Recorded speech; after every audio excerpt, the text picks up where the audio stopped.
Hello students, कैसे हैं आप? अपने लर्न इम्परफेक्ट चैनल में आप सबका स्वागत है।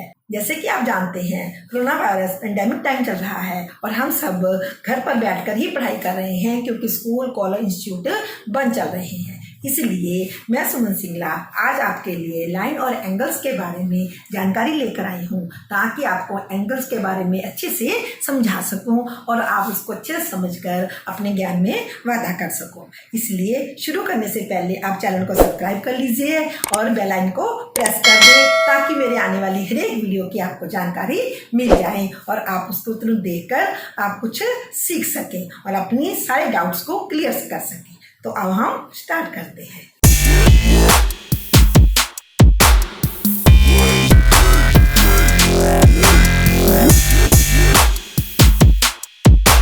सबसे पहले मैं आपको बताऊंगी कोण किसे कहते हैं। तो कहते कोई भी टू लाइंस जब एक पॉइंट पे मिलती हैं, ऐसे एक ये रे है, इसको हम रे बोलते हैं, इसका एक एंड पॉइंट होता है, इसको हम इंक्रीज कर सकते हैं, और एक ये वाली रे है जिसको हम किरण बोलते हैं। तो यहाँ तो इसको जो कि एक पॉइंट पे मीट कर रही हैं, तो जो ये वाला पॉइंट एरिया बनता है उसको हम बोलते हैं कोण। जैसे कि आप अपनी एल्बो को जोड़ लिए, एक ये वाली है, एक ये लाइन है, तो ऐसे जो यहाँ पे कोण बन गया उसको हम बोलते हैं, तो जो जगह बनी उसको हम कोण कहते हैं, एंगल। इसलिए टू लाइंस जिस पॉइंट पे मिल रही हैं, इसका जो डिस्टेंस है बीच में, इसको हम बोलते हैं कोण। तो इसलिए कोण बहुत तरह के होते हैं। हमारी एल्बो की जो है, कूनी की जो उदाहरण है, वो सबसे अच्छी याद रखने वाली उदाहरण है, एग्जाम्पल है कि हम दो रेज को जोड़कर कोण बनाते हैं। तो कोण के बहुत से टाइप होते हैं और ये एक बार कोण अच्छे समझ आ जाए तो हमें हायर स्टडी IPS के, PCS के या जो भी हायर स्टडी तक के हमें कंपटीशन के एग्जाम देने हैं, उन सब में भी कोण की यूज, एंगल्स की यूज होती है। तो सभी क्वेश्चंस हम एंगल्स के अच्छे से समझ के, एंगल्स के टाइप्स अच्छे से समझ लेंगे, फिर हमें अच्छे से क्वेश्चन करने ईजी हो जाते हैं। तो कोन्स के टाइप के होते हैं, टाइप्स ऑफ कोण। सबसे पहले नंबर 1 है एक्यूट एंगल, न्यून कोण भी कहते हैं। सबसे फर्स्ट एक्यूट एंगल, न्यून कोण। तो न्यून कोण किसे कहते हैं? जो ये बना ही हुआ है, तो जिस कोण का मेजरमेंट 90 डिग्री से कम होता है, 90 डिग्री एंगल्स, इसका इधर को निशान जो होता है उसको हम बोलते हैं लेस देन। तो इसलिए जिन एंगल्स का मेजरमेंट 90 डिग्री से कम होगा, 0 से लेकर 90 से कम 89 तक, यानी कि 88, 60, 45, 35 जो भी एंगल्स हैं उनको हम एक्यूट एंगल कहते हैं। सेकंड है ऑब्ट्यूज एंगल, जिसे हम अधिक कोण कहते हैं। तो वो कोई भी एंगल जो 90 से अधिक होगा और 180 से कम होगा, जो कि greater than 90 and less than 180, उसे हम कहते हैं अधिक कोण। तो उसको हम कैसे मेजर कर दिखाते हैं, और ऐसे ये कोण हमारा 120 का, 135 का, 130, 110, 105, कोई भी 90 से अधिक होगा तो उसे हम, और 180 से कम होता है उसे हम कहते हैं अधिक कोण। अभी मैं आपको 90 डिग्री के एंगल के बारे में बताती हूँ। थर्ड है राइट एंगल, जिसे हम समकोण कहते हैं। राइट एंगल, जो कोण 90 डिग्री का होता है उसे हम कहते हैं समकोण, राइट एंगल। एक रे है, उसके ऊपर अगर एक लाइन बिल्कुल परपेंडिकुलर की तरह बिल्कुल सीधी खड़ी होती है, या किसी भी लाइन को जब हम 2 इक्वल पार्ट्स में डिवाइड कर लेते हैं, तो इसे हम परपेंडिकुलर लाइन भी बोलते हैं। तो इसलिए जो कोण हमें पड़े 90 से कम है उन्हें हम एक्यूट एंगल, 90 से अधिक हैं उन्हें हम कहेंगे ऑब्ट्यूज एंगल्स, अधिक कोण, और जो 90 डिग्री का है उसे हम कहेंगे राइट एंगल और समकोण। फोर्थ है जीरो कोण, कोई भी कोण नहीं होता क्योंकि एक कोण जो है उसके ऊपर ही कोण हो जाएगा, तो उसको कोई कोण नहीं बोलते। इसलिए जो जीरो कोण है इसको जीरो कोण ना कहकर हम इसको क्या कहते हैं, स्ट्रेट एंगल कोण।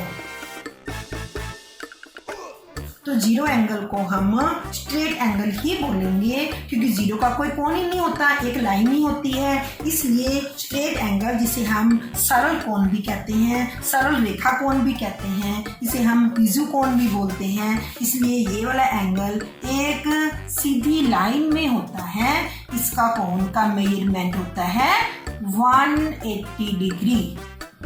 तो 180 डिग्री के कोण को हम क्या कहेंगे? सरल कोण। नेक्स्ट है रिफ्लेक्स एंगल, जिसे हम प्रतिवर्ती कोण भी बोलते हैं। तो क्या कहते हैं?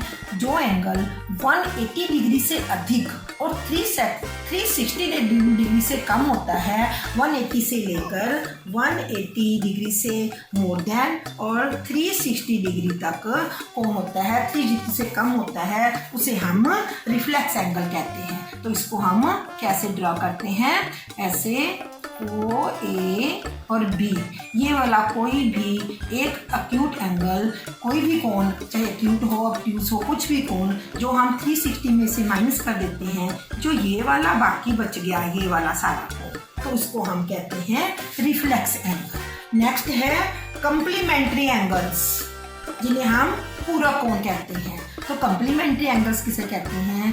वो कोई भी दो कोण जिनका अगर हम प्लस करें, जोड़ करें, तो दो एंगल्स का प्लस करने से उनका प्लस 90 डिग्री आता है, तो उन्हें हम पूरक कोण कंप्लीमेंट्री एंगल बोलते हैं। जैसे A + B = 90 डिग्री। तो इसे हम कैसे ड्रा करते हैं? 90 डिग्री तो हम सबको सीख लिया ना कैसे ड्रा करते हैं। तो ये हो गया अपने 90 डिग्री का एंगल,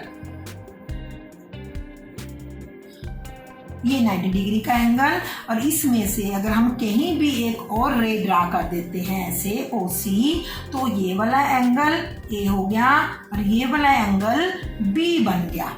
एक A एक B, इसको भी A कह सकते हैं, इसको भी B कह सकते हैं। किसी भी टू एंगल्स का जोड़, तो A + B = 90 डिग्री, उसे हम कहते हैं कंप्लीमेंट्री एंगल्स, उन्हें हम कहते हैं पूरक कोण। अगर हमें एक कोण दिया हो, जैसे कि हमें एक कोण दिया हुआ है, मान लो हमारे पास 22 डिग्री का, और हमें उसने बोला है कि बी कोण को फाइंड आउट करना है, तो बी कोण कैसे फाइंड करेंगे? और हमें 90 डिग्री का दिया हुआ है, तो हम बी कोण का करेंगे A + B = 90 डिग्री।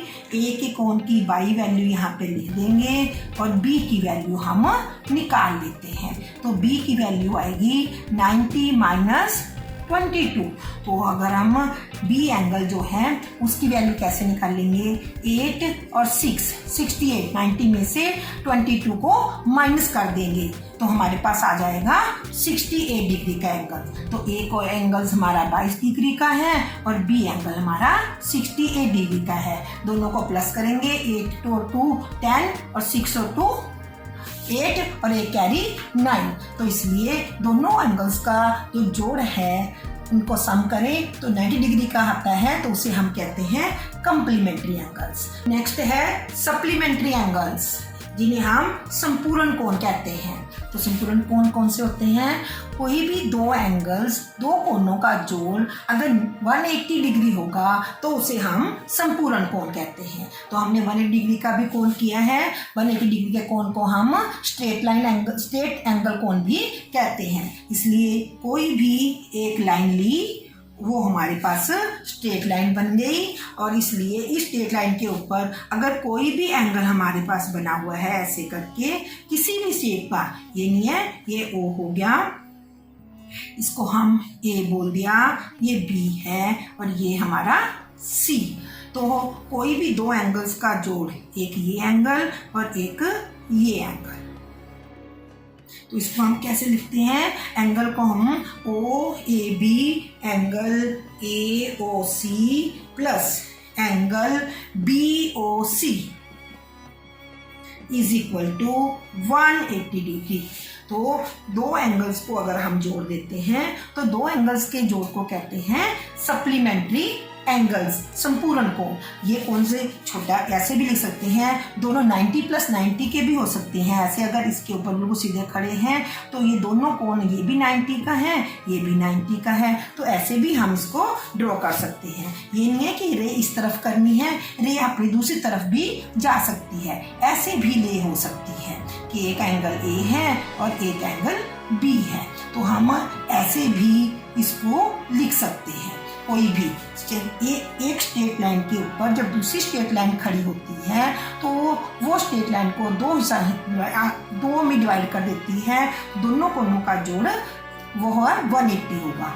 नेक्स्ट है लीनियर पेयर एंगल्स, जिसे हम रेखीय युग्म कोण भी कहते हैं। ये भी ऐसे ही सप्लीमेंट्री एंगल की तरह ही होते हैं। जब किसी एक लाइन के ऊपर दूसरी लाइन खड़ी है तो इनका जोड़ भी 180, दोनों कोणों का जोड़ भी 180 ही होगा, तो इसको भी हम लीनियर पेयर एंगल्स कह सकते हैं। नेक्स्ट है वर्टिकली अपोजिट एंगल्स, शिखर विमुख, शीर्ष विमुख कोण। कि जब हमने अभी लाइंस वाले, जो मैंने पहले लाइंस बनाने वाली अपनी वीडियो दी थी, उसमें हमने 2 इंटरसेक्टिंग लाइंस बनाई थी। तो अगर वो आपने इंटरसेक्टिंग लाइंस वाली वीडियो नहीं देखी है तो नीचे आइकॉन में मेरा लिंक दिया हुआ है, उसमें से आप लाइंस की वीडियो देखकर अच्छे से लाइंस को समझ सकते हैं। तो इसमें हम कोन्स देखते हैं। तो ये 2 लाइंस हैं, अगर 2 लाइंस कट करती हैं आपस में किसी भी एक बिंदु पर, इन्हें हम इंटरसेक्टिंग लाइंस बोलते हैं। कि आपस में 2 काटवीं रेखाएं, जब 2 रेखाएं काटती हैं आपस में, तो इनके जो ये वाले एंगल्स हैं आपस में अपोजिट एंगल्स, एक इधर और एक इधर, इनको हम वर्टिकली अपोजिट एंगल्स बोलते हैं। तो इनके नाम दे देते हैं A B line, C D line. जब ए बी लाइन और सी डी लाइन जो हैं वो किसी एक बिंदु O पर इंटरसेक्ट करते हैं तो एंगल AOC और एंगल BOD दोनों इक्वल होंगे। इन्हें हम वर्टिकली अपोजिट एंगल्स कहते हैं। कैसे लिखेंगे? Angle AOC is equal to angle BOD। Next है अल्टरनेट एंगल्स, जिन्हें हम एकांतर कोण कहते हैं। तो एकांतर कोण कैसे बनते हैं कि ये भी हमने पहले देखा है कि 2 लाइंस को, चाहे वो पैरेलल हो चाहे वो ना हो, 2 लाइंस AB और CD, जब 2 लाइंस को एक ट्रांसवर्सल लाइन, एक तीर्थ रेखा काटती है जिसे हम L और M कह सकते हैं, तो इसको हम कहते हैं, इससे हमारे अल्टरनेट एंगल्स बनेंगे। तो अल्टरनेट एंगल्स कैसे बनते हैं? जो हमारी एक ट्रांसवर्सल लाइन है उसको, उसकी एक तरफ का ये वाला एंगल और एक ये वाला एंगल, इन्हें हम एकांतर बाह्य कोण, अल्टरनेट एक्सटीरियर एंगल्स बोलते हैं। ये हैं अल्टरनेट एक्सटीरियर एंगल्स, एकांतर बाह्य कोण, अल्टरनेट इंटीरियर एंगल्स, एकांतर अंतरले कोण। तो ये कौन से हैं? ये जो हमारी तिरक रेखा है, ट्रांसवर्सल लाइंस है, इस ट्रांसवर्सल लाइन के जो ये वाला एंगल 1 और एंगल 2 बने, एंगल 1 और angle 2 they are called alternate exterior angles. और इस तरह ही जो एंगल 3 है, एंगल 3 और एंगल 4, ये दोनों कोण बने अल्टरनेट इंटीरियर एंगल। इनको देखो कि अगर हम देखें तो ये जेड बनता है ऐसे करके, ये देखो जेड बन रहा है, मैंने डार्क कर दिया इसको, ये जेड बन गया। तो जेड के अंदर 2 एंगल बने, एक इस तरफ और एक इस तरफ, तो इसको हम कहते हैं, जिसका जेड बनेगा उसको हम अल्टरनेट एंगल्स बोलते हैं। नेक्स्ट है कोरस्पॉन्डिंग एंगल्स, जिन्हें हम संगत कोण कहते हैं। ये भी हमारी लाइंस के साथ ही बनेंगे, जैसे हमने अल्टरनेट एंगल्स बनाए हैं कि अगर ये लाइंस 2 हमारी लाइंस हैं और ये हमारी एक ट्रांसवर्सल लाइन है, तो कोरस्पॉन्डिंग लाइंस, कोरस्पॉन्डिंग एंगल्स कैसे बनेंगे? हमारी जो ट्रांसवर्सल लाइन की एक साइड के एंगल्स हैं, ये वाला और ये वाला, जैसे एंगल 1 और एंगल 2, तो इसलिए ये एंगल 1 और एंगल टू हमारे पेयर वाले बनेंगे, जिन्हें हम कोरस्पॉन्डिंग एंगल्स संगत कोण कहते हैं। इसी तरह हम इस तरफ से भी कह सकते हैं, ये वाला है एंगल 3 और ये वाला एंगल 4। ये भी हमारी ट्रांसवर्सल लाइन के एक तरफ के बने हुए एंगल्स हैं, एंगल 3 और एंगल 4। ये भी हमारे संगत कोण ही कहलाएंगे। अगर हमें पैरेलल लाइंस दी हों तो ये वाले ट्रांसवर्सल लाइन की एक साइड में बने हुए कोण, जिनको हम कोरस्पॉन्डिंग एंगल्स संगत कोण कहते हैं, ये कोन्स इक्वल होंगे। Angle 1 is equal to angle 2 के। इसी तरह अगर हमें ये एंगल नीचे की तरफ दिए हुए हैं, तब भी हम इनको कोरस्पॉन्डिंग एंगल्स ही कहेंगे। ये वाला एंगल 1 है इस तरफ और ये दूसरी तरफ, ये अल्टरनेट साइड के एक तरफ के ही एंगल हैं, तब भी एंगल 1 एंगल 2 ही बनेगा और एंगल 3 एंगल 4 के इक्वल होगा और एंगल 3 एंगल 4 के होगा। इसे हम कोरस्पॉन्डिंग एंगल्स कहते हैं। One side angles of transversal, तिरक रेखा के एक तरफ के कोण, ये भी हमारे पैरेलल लाइंस की तरह ही बनेंगे जैसे पहले बनाए हैं हमने, कि ये पैरेलल लाइंस भी हो सकती हैं और नहीं भी हो सकती। ये जरूरी नहीं है कि ये पैरेलल लाइंस ही हों, दो लाइंस कोई भी लें, उसके साथ हमारी एक ये वाली तिरक रेखा बन गई ट्रांसवर्सल लाइन। तो इस साइड के एक तिरक ट्रांसवर्सल लाइन की एक साइड के कोण ये वाला और ये वाला, इन दोनों कोणों को हम पहले हमने पढ़ा है लीनियर पेयर एंगल्स, तो इसलिए angle 1 plus angle 2 is equal to 180 degree. इसलिए एंगल इसके कोण हो गया या ये वाला कोण हो गया, जैसे 3 है तो ये ट्रांसवर्सल के दोनों पैरेलल लाइंस के एक तरफ के कोण है, अंदर के कोण है, तो angle 2 plus angle 3 is equal to 180 degree ही आएगा। हमने कोई भी एंगल निकालना हो तो हम निकाल सकते हैं। ऐसे ही ये वाला एंगल 3 और 4, ये हमारे लीनियर पेयर एंगल्स हैं, लेकिन अगर ये वाले एंगल हैं एंगल 4 और एंगल 5, तो एंगल 4 प्लस एंगल 5 ये भी हमारी एक साइड के अंदर की तरफ के एंगल हैं। Angle 4 plus angle 5 is also 180 degree. ये भी हमारी एक साइड ये लाइन है, ये हमारी एक ट्रांसवर्सल है, ट्रांसवर्सल के एक साइड के कोण angle 3 plus angle 4 is also 180 degree. हमारे स्ट्रेट लाइन एंगल्स हैं। लास्ट वाले एंगल करने से, लास्ट और लास्ट वाला एंगल करने से पहले मैं आपको आज का एक अच्छा सा टिप्स बताती हूँ कि बताओ कि बच्चे, कौन से बच्चे जो रात को अपने आप को खुद को गुड नाइट बोलकर सोते हैं और पेरेंट्स को भी गुड नाइट बोल के सोते हैं, वो मुझे कमेंट सेक्शन में लिखकर बताएं गुड नाइट। और जो बच्चे नहीं बोलकर सोते, अपने आप को भी गुड नाइट बोलनी जरूरी है, पेरेंट्स को भी गुड नाइट बोलनी जरूरी है। और जो बच्चे गुड नाइट नहीं बोलते, वो बच्चे आज से जो से मेरी वीडियो देख रहे हो, तो मेरी वीडियो देखने के बाद सब बच्चे रात को अपने आप गुड नाइट बोलकर सोना जरूरी है और अपने भगवान जी को भी याद करके उनको गुड नाइट बोलकर सोना है। तो आपके सारे दिन अच्छे से निकलेंगे और पढ़ाई भी में भी अच्छे से मन लगेगा। तो नेक्स्ट करते हैं, लास्ट वाला है angle exterior angle, sum of 2 interior angles या sum of 3 angles of a triangle. तो इसके लिए हमने एक ट्राइंगल ड्रॉ की है, ट्राइंगल जिसकी 3 साइड्स होती हैं ABC, तो इसके 3 ही एंगल्स होते हैं। तो हमें इसे अच्छे से याद करना है कि एंगल 1, एंगल 2B और एंगल 3C। तो इसलिए sum of 3 angles of a triangle is always equal to 180 degree. It means angle A plus angle B plus angle C is equal to 180 degree.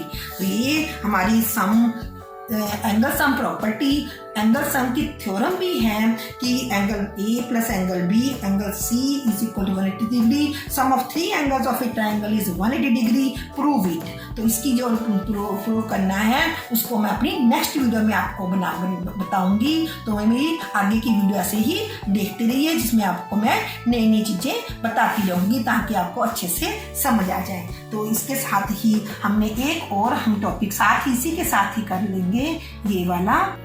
तो ये है एक्सटीरियर एंगल। ये वाला मैंने angle बनाया है ACD।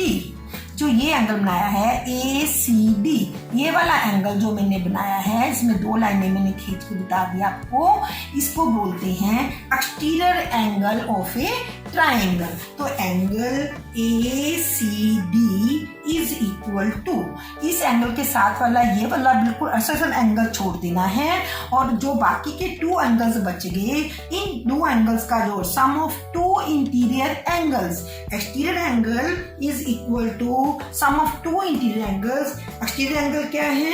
एक्सटीरियर हम ऐसे लिख भी लो, चाहे यह नहीं याद रहता तो ACD, angle ACD is equal to angle A plus angle B। जो एंगल A है उस एंगल को, इस A एंगल को हम एंगल BAC भी लिख सकते हैं, एंगल BAC। जो एंगल वाला है वो सेंटर में आता है, बाकी दोनों पर आर्क बनी होती है। ऐसे ही जो एंगल B है, इसको एंगल ABC लिख सकते हैं, ABC। और ये हमेशा याद रखना है, बीच वाले के जो नंबर है, 3 नंबरों में जो बीच वाला नंबर है उस पर ही हमेशा एंगल बनता है, इसमें से B बनेगा। इसको हम CBA भी कह सकते हैं। ऐसा नहीं है कि हमने ABC ही बोलना है, पर ABC बोलना ज़्यादा ईजी और अच्छा रहता है, क्योंकि ये हमारे सीरियल में आ जाता है सिस्टमेटिकली ABC। तो इसलिए BAC plus ABC, sum of 2 interior angle is equal to exterior angle. Exterior, इसलिए एक्सटीरियर एंगल, इसको बार बार बोलेंगे, याद हो जाएगा कि exterior angle is equal to sum of 2 interior angles. तो आज तक की वीडियो मेरी यही तक थी कि हमने सारे एंगल्स अच्छे से देख लिए, समझ लिए, कोशिश कर लिए, और आप नोट कॉपीज पर अच्छे से नोट कर लो और आपको समझ आ जाएंगे। अगर आपको अच्छे समझ आ गए तो इस वीडियो को जरूर लाइक भी करना और अपने फ्रेंड्स को शेयर भी करना, और मुझे जो आपको मैंने टिप्स दिया है उसके आंसर भी मुझे अपने नीचे कमेंट सेक्शन में लिख कर बताना कि कौन से बच्चे फॉलो कर रहे हैं। और जो नहीं भी समझ आया उसको भी कमेंट सेक्शन में लिख कर आप मुझे बता सकते हैं, ताकि मैं आने वाली वीडियो में आपको अच्छे से एक्सप्लेन कर सकूं। Thank you so much.